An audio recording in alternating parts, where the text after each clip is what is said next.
আমি ওমরের নামে আল্লাহর কাছে নালিশ করব। কি নালিশ করবে? যে ওমরের আমলে আমি না খেয়ে আছি, আমার সন্তান না খেয়ে আছে। কথা বুঝতে পারছেন? এই কথা শোনার সাথে সাথে ওমর রাদিয়াল্লাহু আনহুর মানে বুকে আল্লাহ পাকের ভয় চলে আসলো, হৃদয় প্রকম্পিত হলো।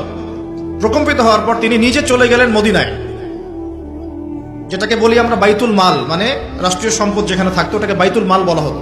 সেখান থেকে একটা আটার বস্তা নিজের কাঁধে উঠিয়েছেন, উঠিয়ে নিজে পায়ে হেঁটে ওই মহিলার বাসায় যাচ্ছেন।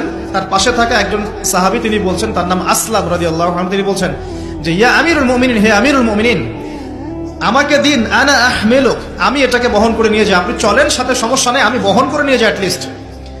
তখন ওমর রাদিয়াল্লাহু আনহু বলছেন, দিলের কান দিয়ে শোনেন কথাগুলো, ওমর রাদিয়াল্লাহু আনহু বলছেন, হাল আনতা তাহমিলু উযরি ইয়াউমাল কিয়ামা, তুমি কি কিয়ামতের মাঠে আমার পাপের বোঝা বহন করবে? সুবহানাল্লাহ, চিন্তা করে দেখেন। নিজের হাতে গেলেন, রান্না করে খাওয়ালেন, তারপরে বললেন আগামীকাল তুমি আমিরুল মুমিনিনের দরবারে এসো, সেখানে আমাকে পাবে।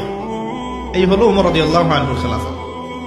একদিন তিনি মেষ, তার যে উট, এটাকে পরিষ্কার করছেন। আলী রাদিয়াল্লাহু আনহু দেখে বলছেন, আমিরুল মুমিনিন, আপনি পরবর্তী জেনারেশনের জন্য অনেক কঠিন আদর্শ রেখে যাচ্ছেন, আপনি এত কাজ করছেন তারপরে নিজের কাজও নিজে করছেন।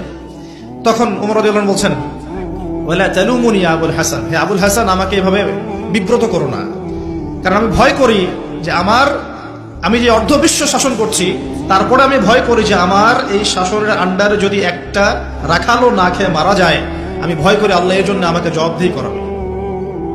আরেকটা বলে শেষ করে দিই, আমর ইবনে আস রাদিয়াল্লাহু আনহু, তিনি একজন গভর্নর, কোথাকার? মিশরের। কার আমলে আছেন? ওমর রাদিয়াল্লাহু আনহুর সময়। তো তার ছেলের নাম হচ্ছে মুহাম্মদ। তো সেই মুহাম্মদ আমর ইবনে আসের ছেলে রাদিয়াল্লাহু আনহু।